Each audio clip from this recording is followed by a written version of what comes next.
Welcome to another episode of Victoria's Lounge from the Radisson Blu Hotel.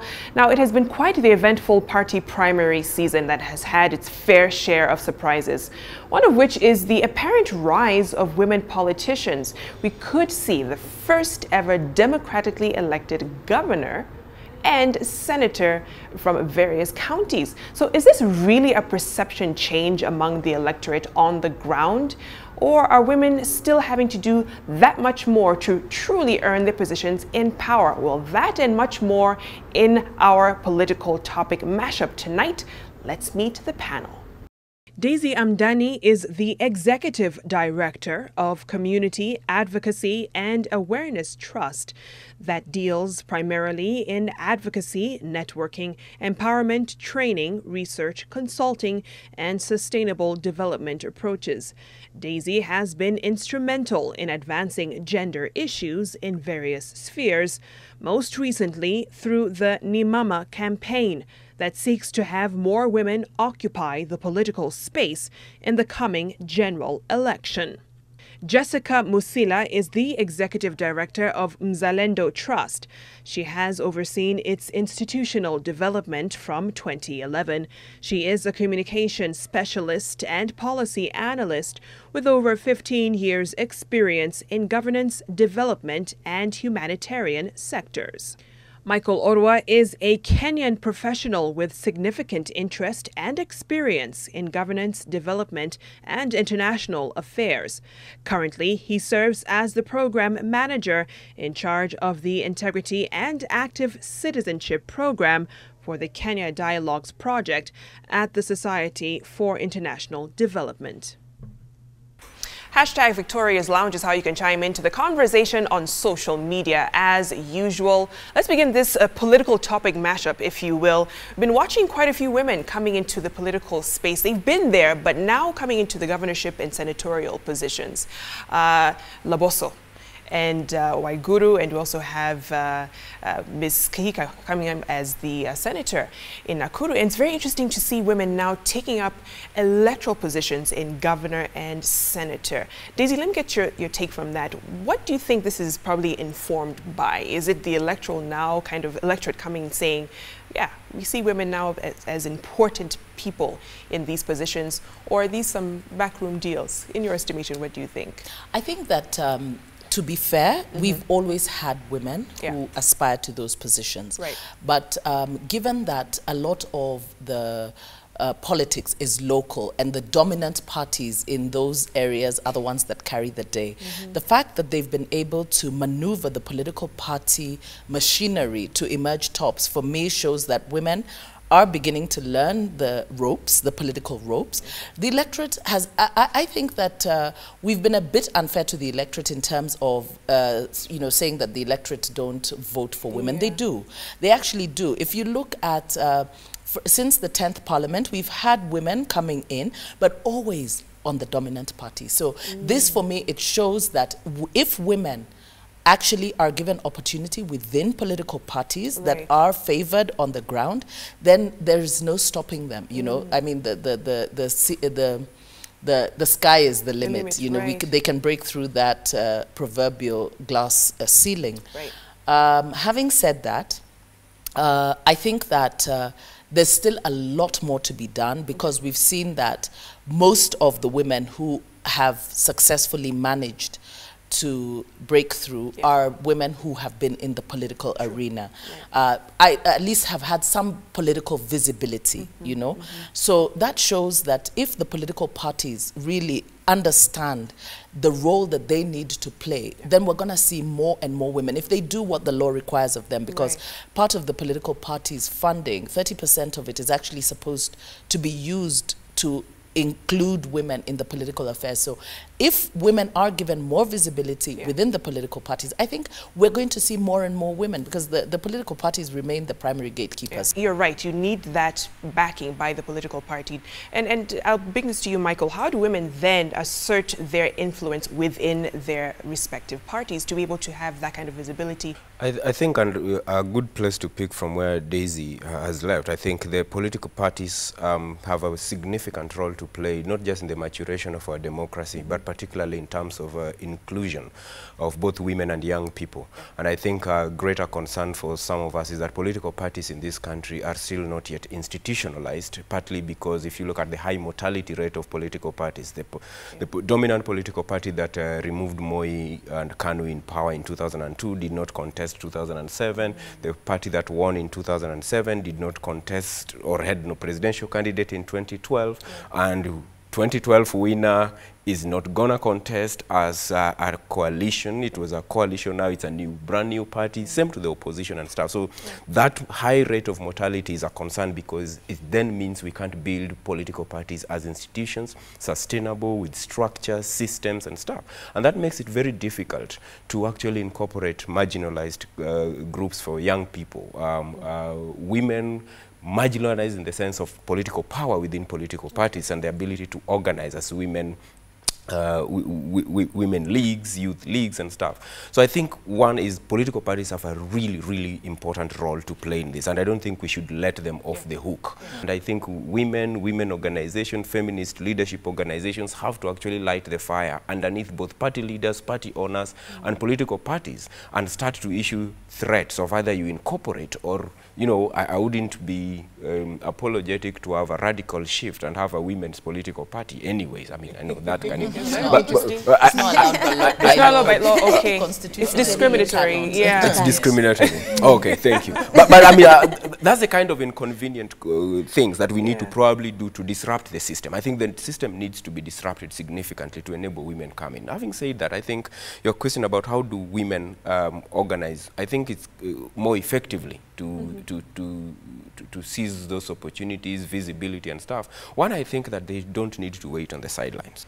I am concerned that when we anchor women's political leadership in favoritism, quote unquote, which nomination is in a way, it diminishes the capability and mindset of women in spaces of power. I've spoken to women, nominated women leaders who say, even in the corridors of parliament, the way they are talked to is like they are there by people's favor. Yeah, you haven't earned. You haven't earned it, and it doesn't mean they are not capable. So there's that mindset socially. Number two is that when you get the nomination process, often it doesn't break through the classes and demographics of women. There's often a particular class of women who get nominations. So from an inclusion perspective and representation, I have constraints with the idea of nomination. So I think even as we pursue nominations where it is deserved, I think we need to start a national conversation around how do we make the field fair and just to encourage women to run and take leadership in political parties. And you can't do that unless, one, women wajitokeze. The capable women, you know, in this country, and they are there. So in this parliament, we have failed to do the gender two-thirds. So we didn't elect more women, fine, we can blame the electorate. But we've also seen in the executive where there's appointive, we have struggled to meet that. You know, you're not talking about people didn't elect women.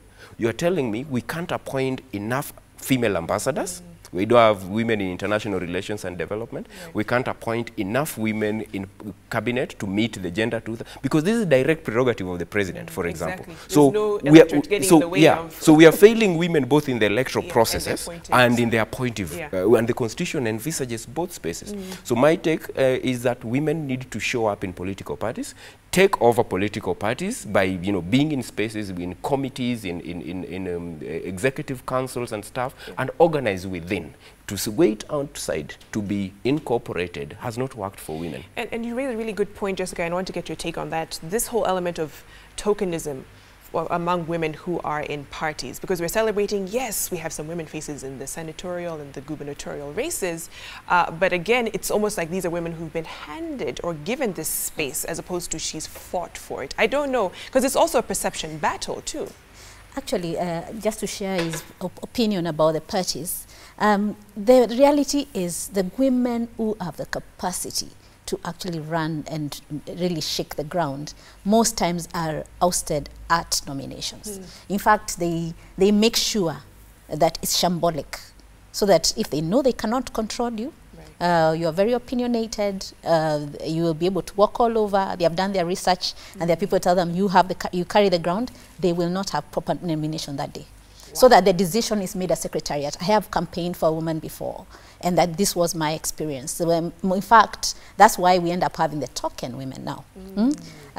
They, you know, even like women representatives, majority of them in the last dispensation, we had them being nominated based on whether your husband is a friend of the political party owners, wow. And things like that. So that you find, it's not that we don't have competence. In fact, I usually say the political space is the only space where women are not taking leadership, are not actually being given a chance to be leaders, even when they put themselves forward. You find, you know, yes, for traditionally, there's a whole relearning, you know, that we're coming from a patriarchal situation where people generally don't think women vie for these positions, but increasingly women are leading in all other sectors other than this one. So if we're going to change, we need to have more women being given equal playing fields, not a case of saying nominations or affirmative. Yet I have no problem with the nomination and affirmative, because even when they are being given, whether they were token woman or something, they have still delivered. And there's it's a misunderstanding. It's actually the propaganda machinery, where the parties are failed in actually disparaging the women representative position. Because like even these particular nominations, you've seen that even when they have had very many people voting for the governor position, the senator position, generally the women rep position, there are people who have actually ignored it. Right. They were not even bothering to vote. Exactly. And it's because that, you know, political parties have the responsibility to do civic education to their own members, and to tell them why they need this. It's so important. But they've not just strengthened. And so when the people go on the campaign trail and say, well, you know, don't vote for a woman because they have already been assured a seat. What are you saying? And I really wonder, is there a proper understanding of what, let's go to the women's rep position, for instance, of what they are to do on the part of the candidate and the electorate? Because people feel she's only there to push the agenda of women in the county, as opposed to every single constituent within. The role of the women rep is exactly the same as a member of parliament, which is representation, oversight, and legislation. That is the role of a legislator. Now, what we have is a very selfish political class who have refused to adhere to the basic principles of the structure and architecture of our current constitution. Our constitution has devolution within it. So all sub-sovereign funds are actually supposed to be administered at the county level, but they've retained CDF, and that then gives them more powers, as it were, to be able to administer certain development to the people, bursary schemes, development, you know, the kind of development that was envisioned under CDF before we had devolution. Now, the women rep do not have these provisions. On top of that, they also don't even have mileage, the mileage allocations to actually enable them traverse the country, the county, you know, and so they have a bigger area of representation, but they have the restrictions of not having available to them the same resources that the constituency members of parliament have. Even some of the ward reps have more resources available to them. We must begin to look at representation and inclusivity and how we go about including the women. And we need the required political will for this to happen. And what we have is a lack of that political will. And that's a good point to really take a break here. And it's something that I think we need to do, and we'll talk about that, changing the culture in the political parties, essentially, to see that happen. Let's take a short break here on Victoria's Lounge. We'll be right back. Welcome back. You're watching Victoria's Lounge, and we're just talking about changing the whole culture in political parties. You kind of alluded to it a bit earlier, Michael, but how do we truly change it to ensure that the provisions in the Constitution are actually adhered to, and we have women come and earn their space in the right way? I'm a great believer in the power of organizing at whatever level. So, you know, the late Tajuddin used to say, you know, what is this thing about the power of self-organizing. And I think women, I think we're going to the struggle for the new constitution. I mean, women were much better organized. Daisy will probably slaughter me for this, but I think after women got nearly everything they wanted in a new constitution, they went to sleep and bask in their laurels. We'll hear from the ladies about this. Yes, young people got a raw deal. Women got a good chunk of deal in this constitution. And I think kind of story, the self-organizing and power died there. I don't know. So I think we really need to continuously open up new spaces, force ourselves into new spaces to organize and bring the conversation around feminist leadership. And as a little bit different from just women in leadership. I think there's a missing conversation around feminist leadership, which is, it's all encompassing. It's the kind of leadership that doesn't just seek to replace men with women, but it's women who are anchored in social justice, inclusion, and understand society in better ways than men who have ruled over us for the last 50 years would. So it's not a competition to be men or equal to men, but it's a competition to have an opportunity to demonstrate what real leadership, feminist leadership, inclusion, inclusive societies, transformative leadership would do to this community. Being a woman, being given any position, it's different from being a man. Men are taken as, you know, men are leaders by nature, breadwinners or losers, whatever it is. A woman, you mess up, you are messing, that will be used against an entire generation of women. So the society is quite unforgiving of women's slip-ups, and we've seen it. We have a serious rape allegation against an MP who has served his entire term. We have a member of parliament or a deputy chief justice who, pardon me, I don't think I'm excusing shaking of noses, but the whole deputy chief justice lost her position. And you could hear conversation around women and power, you know, and the whole nation was like, how? That is how unforgiving patriarchy is to women. So I want women leadership, whether it's the representatives, the women 47, I want them, whether nominated or elected, to understand that they have a greater burden, given the context they operate in, than just being a normal MP. And that is the conversation that's missing. So I want a woman who understands why double standards. I want them to be mad at the double standards, but then understand why then, given that double standard, they are protecting something bigger. So I think we need to organize, we need to force women and create spaces. Women need to seize spaces in political parties, just like they've seized in the civil society sector. There are many organizations being led by women, founded by women, and successfully so. In the executive, we have seen women leading departments. So the reason I was saying I don't see a reason why we can't have appointive positions, significant positions reserved for women. So the demonstration capacity has been there. I think it's the political will. I mean, it's a good point you raised, Michael, and Mzalendo has been actually monitoring parliamentarians and their track record. From what you viewed, have the women been pulling their weight? They actually, yes, have been pulling their weight, and it doesn't matter whether they came in as nominated by the party or under affirmative action or even just elected. In fact, the issues they pushed were cross-cutting, the same, and there was no need for even anybody to say that the person who's elected is superior to the one who's a women rep or something. But actually, I think the greatest opportunity for women lies in how they engage political parties. In fact, I beg to differ with what Micah said about women not being organized. Women are already organizing in their counties and wherever. But the issue is this: they organize, but they see the things that they are congregating about and developing their own solutions to. They don't see them as political issues. So they get together and they do water. Maybe the chama does water tanks. They fund education.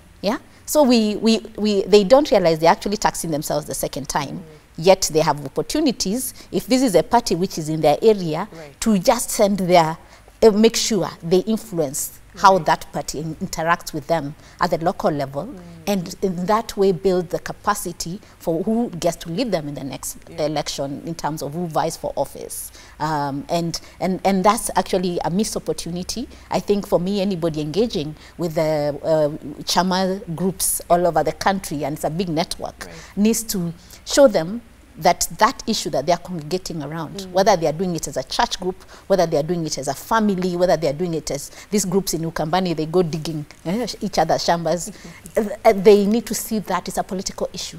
Right. How agriculture is done, how water is done, all these are responsibilities of the county in this current constitution, and stop thinking that they are not political. Because everybody will say, oh, you know, it's political. No, politics is about your everyday life. And us having that disconnect between the two is what creates these gaps. But then there's also the opportunity that whenever you're given an office or you are given a chance to put your best foot forward.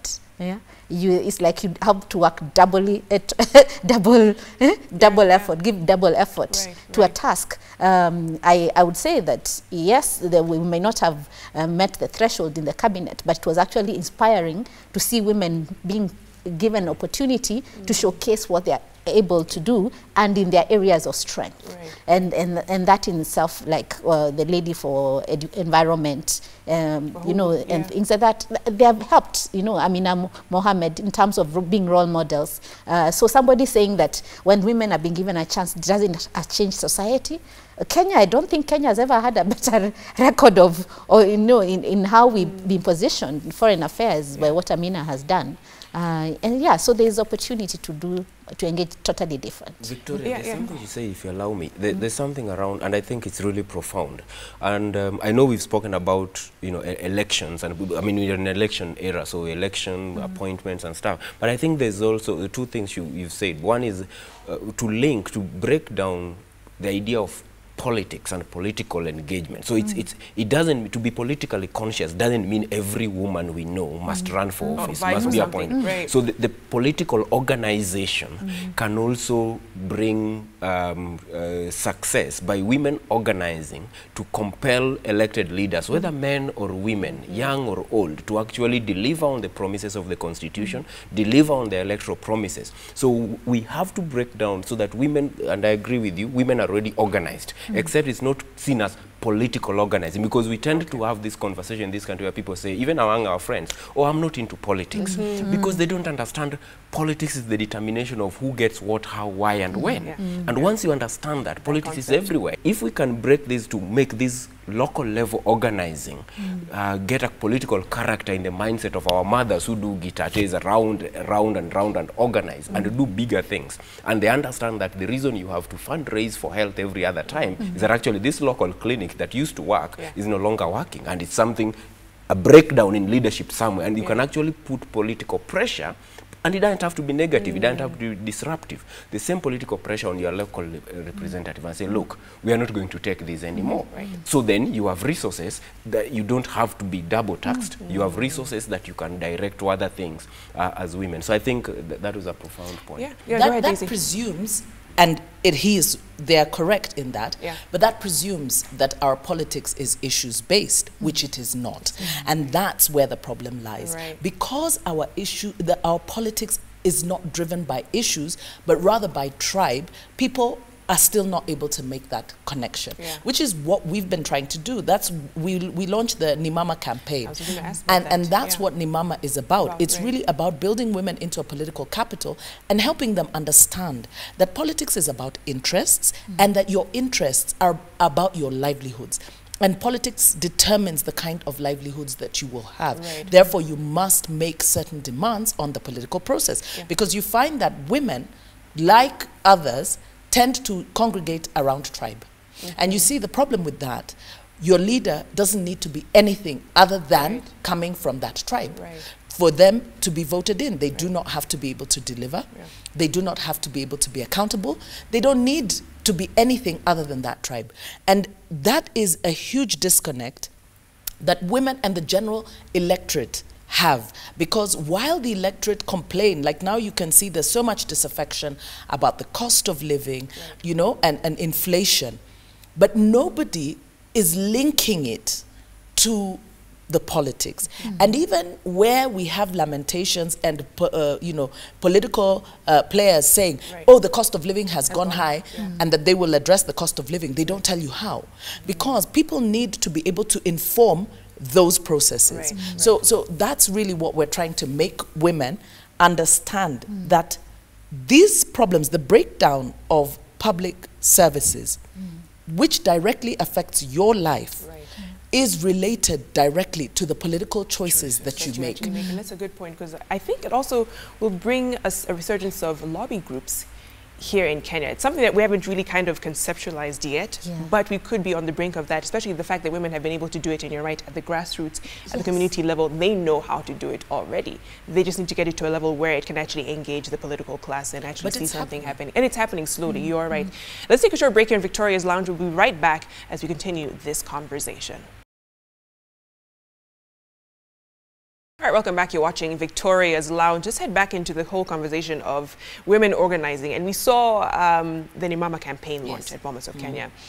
An awesome initiative that happened to be overshadowed by the fiasco going on of the NASA and Jubilee camp, and the women in those camps going at each other. And so people thought, can you see? Women working against each other. And we couldn't really get the real gist or essence of what the Nimama campaign was all about. Very unfortunate incident, and I think it's also how it was reported, because you know how media, you love it. When it bleeds, it leads. So the media also, the way they covered the event, really Nimama was about women supporting each other, because the biggest accusation about women is that they don't support each other, okay?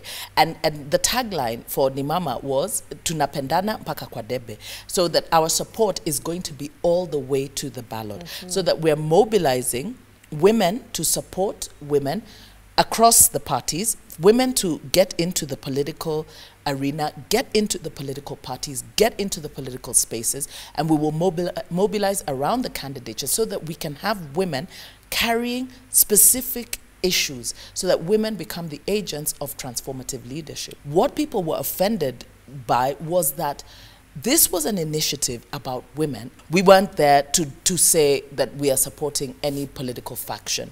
We were there to say that we were supporting women wherever it is that they were engaging. And I think that's what was lost. But having said that, we still have our regional meetings coming up, and we have quite a few women who have already made it through the nomination process. And I know that the media has been very focused on the predominantly, you know, major players in the political arena, but we have several women who have also successfully managed to get their candidatures through the smaller parties. And so we're now just, you know, waiting for the final results to see how many women we have, and we are really going to put our weight behind the women candidates with the agenda of making women carriers of issues-based politics and to make a demand on the political class. Daisy, and I'm glad you're saying there's a regional conversation that we need to take on Nimama. Is it Nimama campaign? Yeah, Nimama 2017. You know, we have to give robust support to women candidates.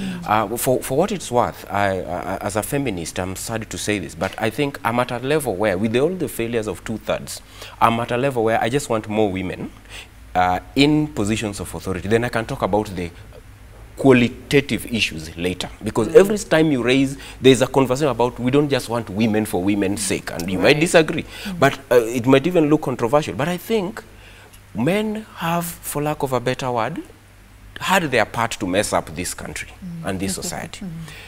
Let's just get women and men in the same table, then we use the same judgment on status and achievements and service delivery. But this thing of, you know, we don't just want women without quality, but for men, we don't ask the same, that we don't just want a man, we want a man who has integrity, we want a man who has staff, has qualification. So I want to break that.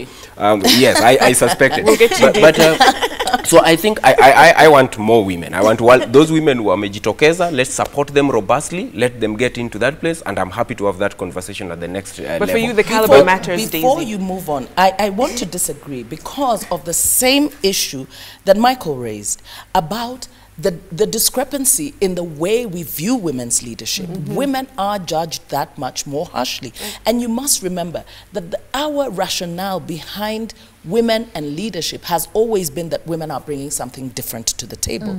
And therefore, we cannot argue that it is our right to bring more of the same. And that's why we're seeing the backlash, because if women are bringing more of the same that men are bringing, then it's okay. We don't need more just to bring more bad. And for me, this is an opportunity for us to turn the tide on the quality of leadership that we have. Because while there is no demand that is being made on men for the quality of leadership that we have, there is a demand being made on women for that, the quality leadership. So let us give that quality leadership so that we can begin to make that demand on men as well. It cannot be that we just want the numbers, and yet the numbers, we've seen the issue of the kind of women that we have, the backlash on women. We need to be that much more careful. And we have always said, if you bring in more women, we're going to have better quality. So we can't then now turn around and say that let's bring in more of bad, as long as we have a diversity of, we're talking now about a diversity, than it is what they're going to bring to the table. of rubbish to our collective ruin, because we don't want the men have not, we've not set the bar, we've set the bar so low for men, and it is working towards our collective ruin. So we can't have women contributing to that. We absolutely cannot. Is the general kind of perception that women have to be above board to even qualify, because the threshold is much higher, but how do we change that in your estimation, Jessica? Just looking at how we cover them, you know, it's not just starting to cover women now, like it's an election year, so that's the only time that you find women being associated with politics. We're being shown as, and not even saying that when they do, let's say they have a business which revolves around food, then that's something which is traditionally supposed to interest a woman. No, it just showcase women as leaders throughout. In fact, for me, through the entire election cycle, that is one thing the media needs to embrace. If you want Kenya to change, then that's one thing you have to do differently. And we also need to see more women just being also showcased for what they have actually done. Yeah, I know that yes, sometimes women politicians can be media shy. And I've heard the stories about what they end up saying about availability, but we can actually figure out ways to make that story still happen while accommodating the realities of their lives. Because they wear many hats. You know, you're a mother, you're what? Yeah, in addition to this. And it's not like a case of either or, you know, or she has to play politics the same way a man does. But yeah, so there is opportunity, even education system. You know, even how we ourselves as women are looking down on ourselves as leaders. Yeah, but and also the secondary sources of, you know, socialization, media. I mean, look at the way women are portrayed in the media. When you look at the programs that we have, you know, the portrayal of the domestic workers, and you know, the way those the music, what do the women do? They're just there, you know, in different stages of undress, simulating, you know, whatever. So how is, you know, we need to have a concerted effort from media and how we portray women, because there's a disconnect in that. Media, I remember, I will never forget in 2007 when Charity Ngilu was still trying to decide which side, was it 2013 I think? 2013. Where 2012, she was, yes, when she was trying to decide which side to go to, and she went to a meeting of the opposite, what were they called at that time? When CORD.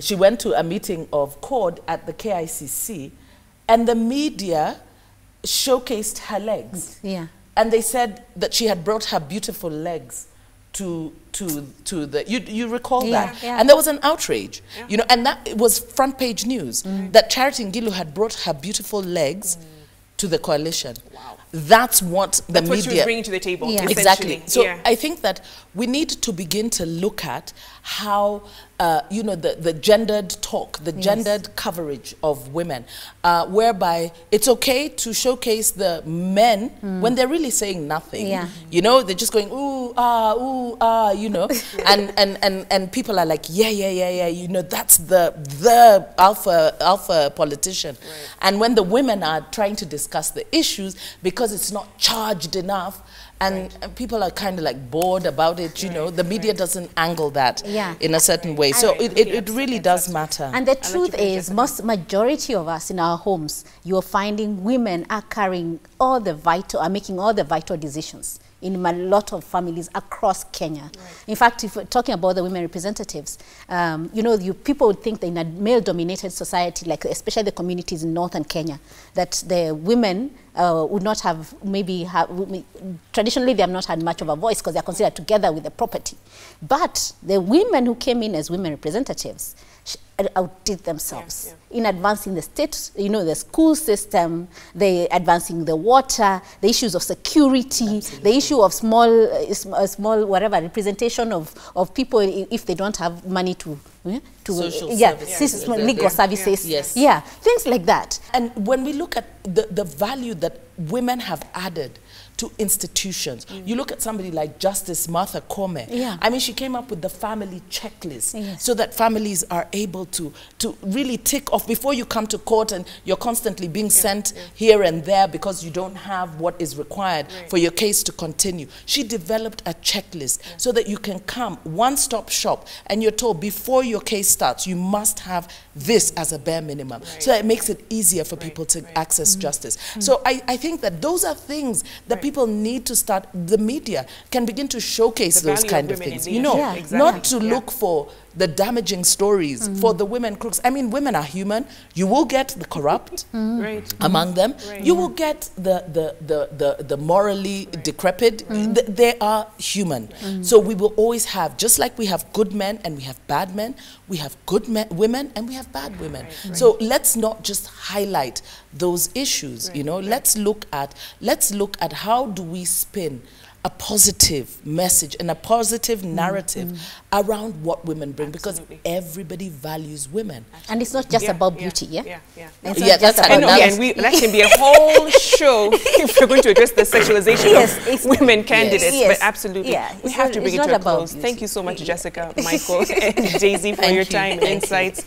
And August 8th is going to be either a history-making date or a reason for women to go back to the drawing board. But either way, the party nominations has been a glimmer of hope of what women leadership means and maybe a change in perception in the electorate. We'll see come August 8th what that means. Thanks for watching. I'm Victoria Rubadiri. Thank you to Radisson Blu for hosting us. Have a wonderful evening and keep the conversation going on social media.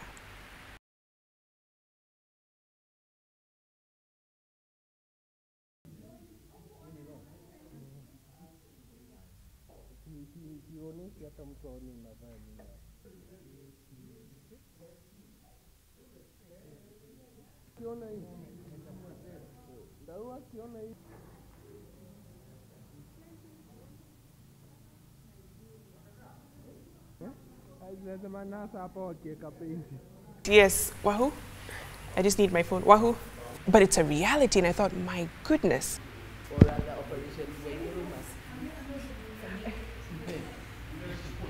What do you think are the chances, though?